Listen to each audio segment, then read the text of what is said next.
Welcome to post-Pegasus Day up here in Maryland. Of course, congratulations to the team of Art Collector winning the Pegasus. But Tim, we thought that yesterday was going to be pretty chalky, and we had a couple of prices yesterday.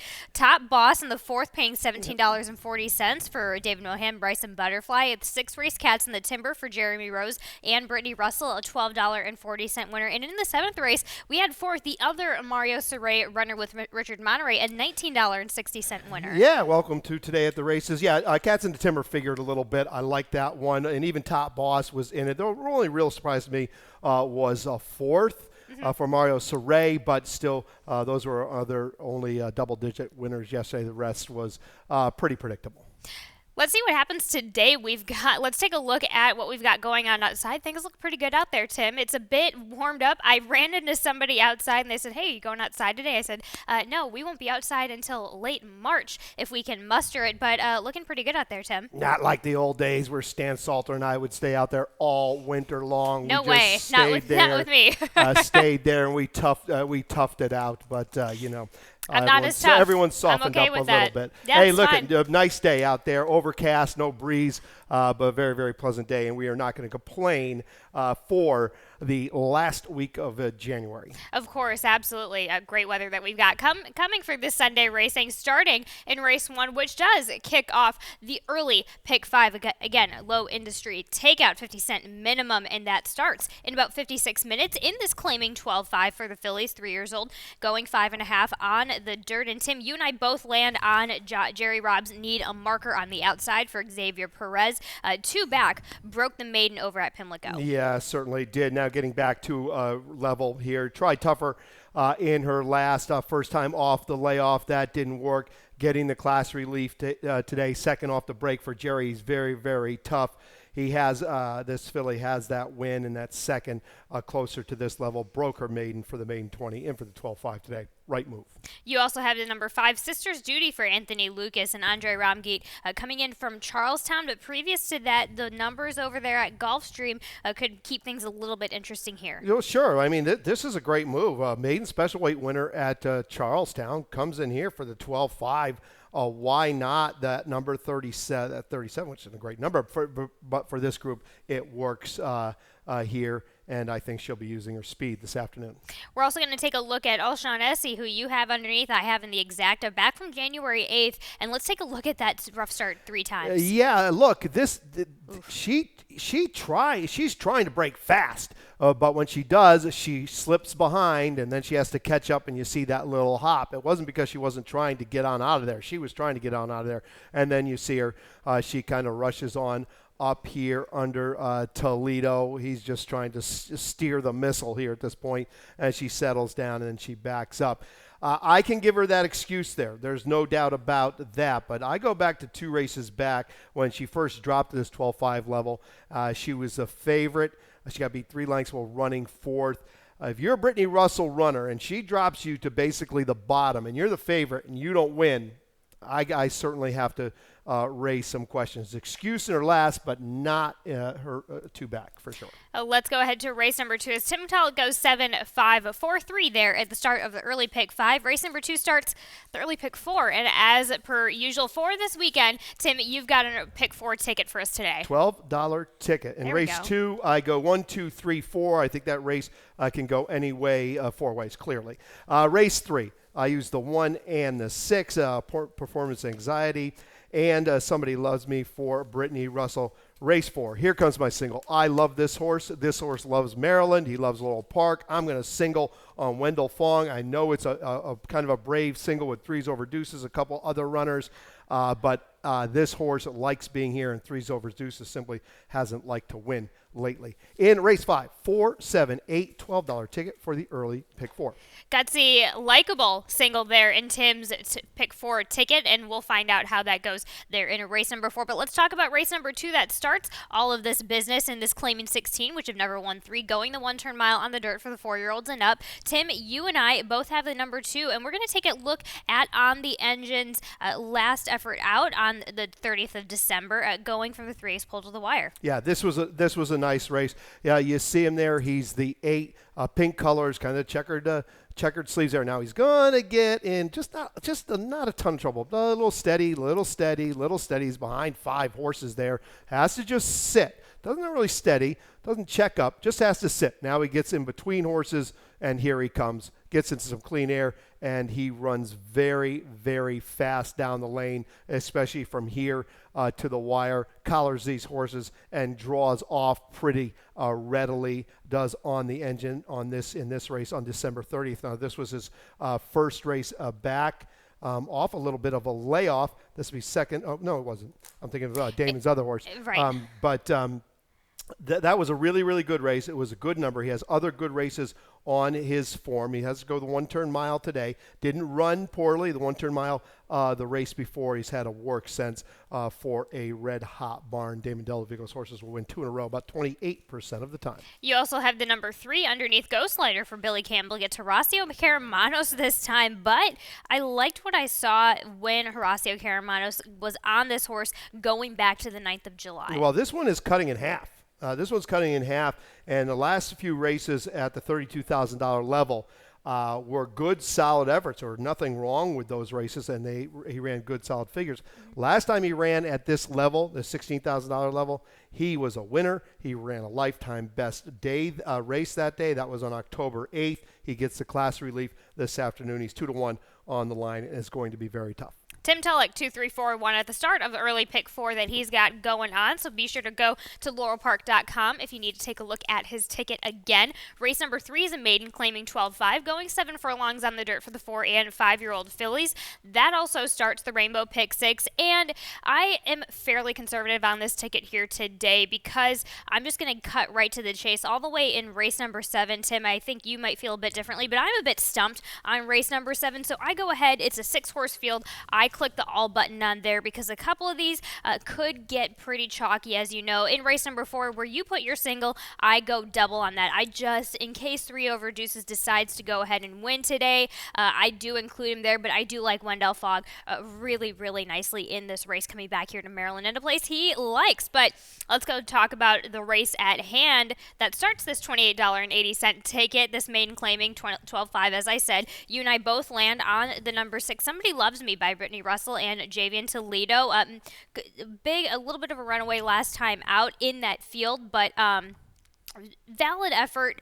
First time in the barn for Brittany Russell. Yeah, this will be second time for Brittany, dropping in class, getting back to a fast track this afternoon. Hooked a good track first time here at Laurel. Has the races on her form from this year, going back to Ellis Park and Keeneland. I think she gets her diploma today. She wins this race, I do believe. Absolutely, and you also go with the number 1, Performance Anxiety on the rail, a move I like for Hammy Smith, J-Ron Barbosa. Decent effort last time out, gets the weight off, cuts in distance a bit. I'm not sure if I like this horse more going for 7 or for the 1-turn mile, but still in the right area. Ran a decent race going the 7/8 of a mile on December 4th right here at Laurel Park. Got beat 4 lengths that day and ran a comparable number to the number he ran in his most recent start here. She ran a most recent start here at Laurel. So the 7/8 works. She was behind an easy winner in her last start. Had no shot of beating the Haunted Room,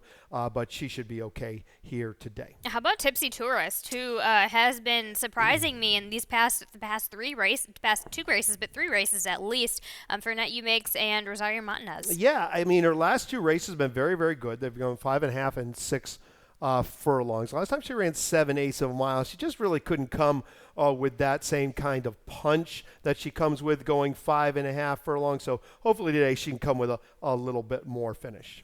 Tim Tulloch goes 6-1-2-5 there at the start of the Rainbow Pick 6, and we're going to go ahead to race number 4 in this allowance, going 6 furlongs on the dirt for the 4-year-olds and up. And Tim, let's go and take a look at Wendell Fogg, one of the last times he was here at Laurel in late November from the quarter pole onwards. Now keep in mind, this is a horse who's 4 for 6 at Laurel Park and with 1 second, so he loves it here, and he is a beautiful, beautiful horse. You can't miss him. There he is, white stripe blaze right down the face, and he comes running, and there's our buddy right there, the number 3. That's 3's Over Deuces. They're going to meet up again today. Wendell Fogg just gets to business all the way down the stretch, ears flat back. He smells the wire. He knows where he's going. He's found the wire 4 times in his life at the Laurel Park and does it again there.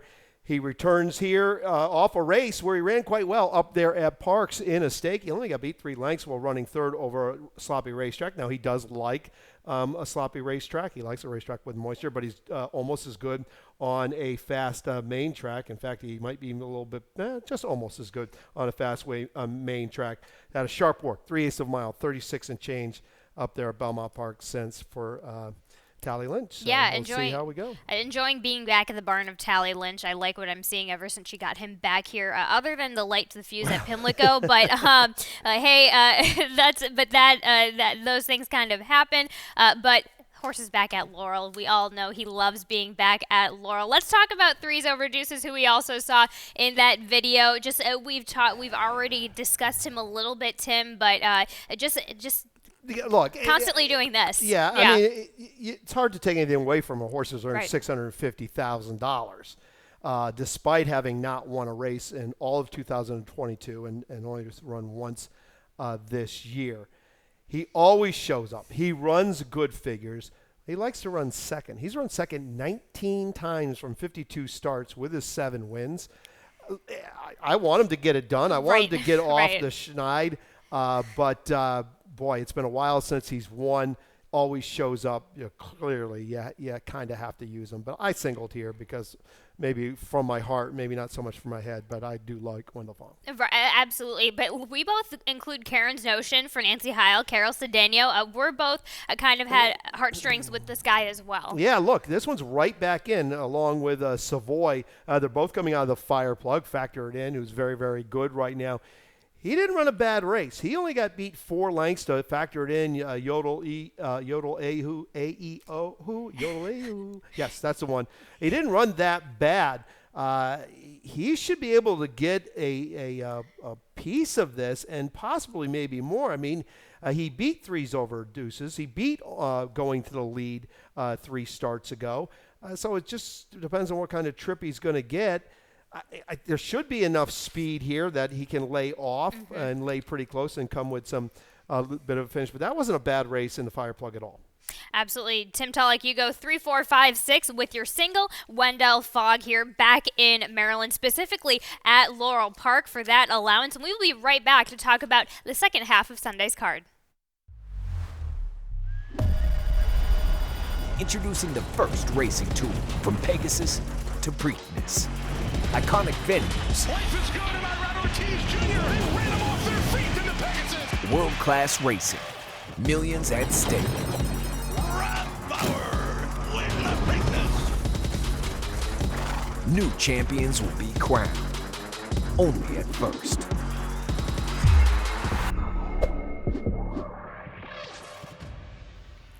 So I got a text from Keith Fusel saying, hey, this card was a little bit particularly tough for him to figure out. So instead of giving us a middle or an early or any kind of late ticket, he gave us a double in this race, which does start this 5th. He goes 2 deep in... he goes with the 8 and the 10 in both races. In race 5, he goes with the 8, and in race number 6, he goes with the 10. That's a $10 daily double from Keith Fusel, and that starts with this affair, this claiming 5,000, going a mile on the dirt for the 4-year-olds and up. Tim, you've got your price play, the number 7, unequivocal. Unequivocal. I always trip up on that every single time for TJ Aguirre and Xavier Perez. Returning from a 6-month layoff and dropping in class to this nickel level. This is a horse who has the races and the figures on his form if he's ready. And some of those races were right here at Laurel Park last October 2021, November 2021. I know they're on the way back, but he did run a good race in July out there at Charlestown, a decent race back here in March this spring here at Laurel Park. So class relief. The numbers are there. They're there. He is my price play of the day, and we'll talk more about that later. Let's also talk about the number 4 Galatians for Mary Appler against Angel Cruz today, who you have underneath him. Why not? This is another one where the back class is there. Some of the back class is there, but he's simply just dropping to the lowest level of his career off a better effort in his most recent start at that beaten 5,000 level. It should work, so you've got to throw him in on the drop. In that claiming 5,000, Tim goes at 7,486. I go 6,842. Race number 6, starter optional 20, a 1-turn mile on We the. should talk about the 8. Let's talk. Let's go back and talk about the 8. Let's go back to race 5. Let's talk about Spotted Bull, 5-2 on the line in race number 5 for Kieran McGee. This one is stretching to a mile. Now, I've always thought of this horse as a closing sprinter because that's kind of what he always did. But he laid close, going 7/8 of a mile in his most recent start at this level, and actually ran pretty well. This is the first part of Keith Fusel's double in the fifth and sixth race. He should be prominent here, going a mile from the outside under J-Ron Barbosa for Kieran McGee. So it's going to be interesting to see if he can stretch out to the mile. Last 2 times he's been okay. You go back to last January, he was all right. Figures-wise, it was good. He was pretty soundly beaten that day. But we'll see how it shakes out for Keith Fusel's pick in his double in the race 5 and 6. Yep, I have him in my exacta as well, and that's exactly what I saw with that Kieran McGee horse, Tim, especially at this $5,000 level. But let's go ahead to race number 6 in that starter optional 20.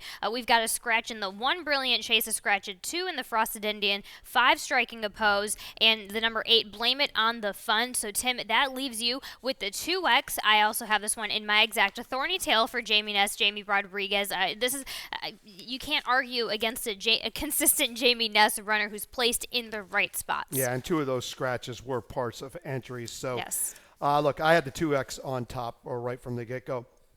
He is a 13-time winner and who just simply couldn't sustain his bid in his most recent start, but turns back to this 1-turn mile. He's the winner of 4 of his last 6, including a win, big win, 2 back here at the Laurel, where he fired an 85 Beyer speed figure, winning quite easily. We know how good Jamie Ness is with these seasoned campaigners. We've seen it with Severe. We saw it yesterday with Miss Dillingham. I think we'll see it again with Thorny Tail. This is a horse who just keeps on hanging around, has very, very good form. You have to dig pretty deep. You have to go all the way back to April to find a bad race on his form. I think he can get the job done this afternoon for Jamie. And Jamie's pretty good. He usually scratches the horse he thinks can't win. Right. So there you have it. Exactly. There you have it. And you also have the number 10. I chose to go for Up Against It for Damon Deal-DeVico. We've got a video on Up Against It back from that Laurel race on early January. This is from the 3/8 to the wire. Yeah, we're picking it up right here. The 4-horse, the gray horse, he starts to come. This was first off a layoff. This was his first start. This was January 8th. He hadn't run since October 22nd. He comes with a sustained bid all the way around here. Hooks his horse, maybe about the 16th pole, maybe mid-stretch a little bit, and just keeps on driving. He's beating Frosted Indian this particular day. It was a good-looking effort. He's going to have to come back with the same type of effort this afternoon, I think. He ran a big number, 80. That's a big figure first off the layoff. You see Mr. Barbosa's on the buckle, as we say in the show ring with those reins, but got the job done on Up Against It with a good-looking effort. He has a figures to win here. Can he come back and run back to that race second off the layoff? But Damon pretty good, about 36%. I was gonna say, luckily he's in a barn that it kind of excels specifically at that with these second and third off of the layoffs in the Deal-DeVico barn. So we go ahead with that. Let's talk about the 1A really quick. Northern Thunder for Hugh McMahon gets Angel Cruz. This horse is set first time, this horse has been with McMahon for a while, but acquired this horse at Penn National and brought it over here to Maryland, and it fit pretty well. Transferred very well from those claiming efforts to the starter optional level. Just missed it on the nod last time out, Tim. Yeah, claimed by the McMahons in September. Ran 3 times up there at Penn National. They were all good efforts. First time over the Laurel Park surface in his most recent start. Wow, that was a big race. 84 Beyer speed figure, best race of his life. He only got beat a half length to Clubman, who was good that day. He has a nice outside draw this afternoon. I think that works in his favor, and he can be dangerous if he can repeat that race that he ran. He clearly took a little affection to the Laurel Park Service. It's all between the 2X10 and 1A. You include the number 7, while I include the number 6, Assembly Point and Bobby G. They're in race number 6. Race number 7 is this allowance optional claiming 62.5, going the 1-turn mile on the dirt. Let's go ahead and take a look at your top selection, Tim, with its Viper back in mid-January, a couple weeks ago at Aqueduct from the mid-turn and just getting into the stretch. Yeah, this was a nice race. He's moving up here just about the collar of the leader for Brittany Russell and Manny Franco, and just does it as really much as easily as he wants to do it. This was a first level allowance race up there in New York. He gets to run in here this afternoon, this first level allowance race. He's a Maryland bred, so he gets another shot at it, I believe. Hey, look, just kind of keeps on going. Keeps on trucking. Doesn't really, just grinds. Doesn't really excel quickly. He just was the best and got the job done. Look, he's only one of 2 horses in here that has won at a mile or more, and he's done it twice. In November, right here at Laurel Park, he won going a mile and 16th, and he came back with that win going a mile with a solid number. He's getting Carol Cedeno. Cedeno, Brittany Russell, a combination that happened over the summer by default. Sheldon got hurt. She couldn't find a rider. And she put Carol Cedeno on the horse. I can't remember the horse. It was a grass race. Won the race, and now all of a sudden some mounts here and there, and Carol's a very, very good rider. So this is a combination that we're going to have to watch because I think it may evolve a little bit more. Well, on top of that, this horse in particular fits Carol's style very well. Carol can get quite aggressive, especially in that middle of the turn area. And when you're talking about a horse who's a bit of a steady Eddie, you really kind of not necessarily need to ride them every single stride of the race, but you need to keep on them. And that's where I think, and especially in a smaller field like this, it's really going to pan out well as far as trip-wise for its Viper and Carol Cedeno. So I like that pickup there on that as well, Tim. Let's talk about the other Brittany Russell runner who I go with. Circling the Drain gets Toledo today. Broke the maiden at the 45, was considered for the Jerome early in January, but comes back here to Maryland. Yeah, I'm glad they didn't do the Jerome thing. For sure. Taking on winners for the first time. Coming out of a maiden race, I'm looking at big number, easy winner. I'm looking at what ran behind Circling the Drain. I'm not going to take anything away from because that's 70. Went a whole lot behind them. And now we're going to take on winners for the first time. Going to have to run back to that race, but this is a different scenario this afternoon. A work since then for Brittany Russell, a couple works. But it's going to be a little bit of a test. I mean, when you see these horses break their maiden like this, their next race is usually, okay, is he that good? And if they are, they go on and win. But a lot of times it takes a race or two. We saw that yesterday. With the other Brittany's.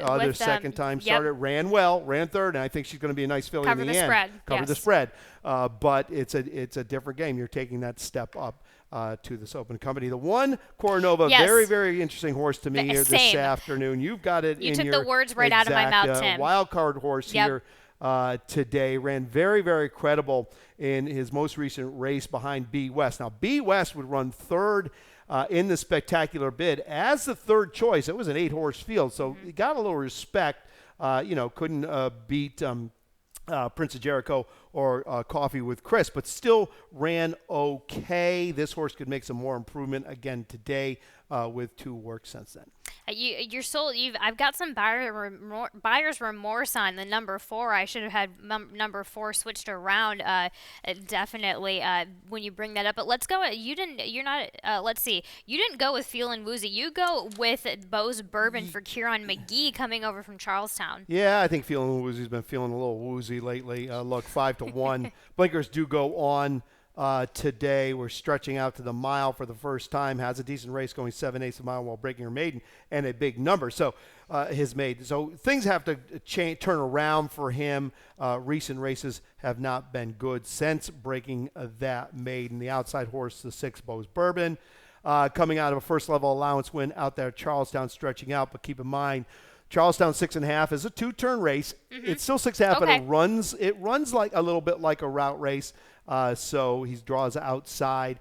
he will probably be a little prominent from the beginning, and maybe Bo's Bourbon can keep on going. Okay. All right. You're starting to sell me on that one. So Tim Tulloch goes 4-3-1-6 there in the race number 7, our feature race of the day. And we're going to wrap things up talking about race number 8 in this maiden 12-5, 7 furlongs on the dirt for the 4- and 5-year-old fillies and mares. You go with the number 4 Sapphire Beauty, Charlie Frock, J-Ron Barbosa. Why not? A really nice go first off of a little bit of a break in the Frock barn. Yeah. Second off a break. Just simply got a little late. First off the break, it's beat half length, going 5.5 furlongs over a track with moisture. Gets back to a fast racetrack to that this afternoon. You know the Frocks and J-Ron Barbosa are going to try to take it right to them, and he could keep going. And look, he just got beat most recently. You also go with Milady Thatcher underneath for Lacey Gaudette, Johan Rosado, one who's kind of been knocking on the door. I'm going to give this one one more try. So I can understand why you put the Frog horse on top, but this one, especially two back, going 7 furlongs, that could be enough, maybe. She's supposed to win. Yeah. I mean, she's 7-5 on the line. She's Right. dropping class from the maiden 20. She only got beat 5 lengths while running second most recently while getting a little late through the stretch. I mean, it says gain place, but she was losing ground to the eventual winner, even though she was past some other horses. She's supposed to win. The outfit's been in good form lately, but I chose to go somewhere else. Let's talk about your best bet and your price plays of today. Let's first talk about your best bet, I believe, in race number 7. It's Viper. It's Viper, yes. It's Viper for Brittany Russell coming back from that nice Aqueduct go. We just had this conversation about Carol Cedeno teaming up with Brittany Russell. Yeah, this time of year, I'm not going to put a ton of credence on an A out of than New York as opposed to an A out of than here. I think they're probably quite similar. And they Right. didn't run particularly fast up there, but they don't run particularly fast over the Aqueduct Strip during the winter. But it was a good race. He's a 2-time winner going a mile or more. It was a good enough figure. I like Carol Cedeno, like you mentioned earlier, on this one. And the only thing that keeps this one out of the winner's circle is if Brittany's other horse or Coronova steps up a little bit, but if Brittany's other horse really stretches out second time. But it's Viper, my best bet of the day. Price play of the day comes in race number 5, and that is Unequivocal for Anthony Aguirre Jr. coming off a layoff. We haven't seen this one since July, but ran okay in July and has run well here at Laurel Park with figures that win this race. I mean, you can't look at this race and go, well, he can't win. He can't win. No, he can win if he can run back to those numbers. I think there's a couple horses that are going to take a bit of money, including the 8 Spotted Bull, maybe the 4 Galatians, which might leave us with a little bit of a price on Unequivocal, who's 3-1 on the morning line. And there we have it, Tim Tulloch's best bet and price play of the day. And we're going to head on over to Dave Rodman for some changes and scratches. And best of luck here on Sunday Racing, everybody. Good luck.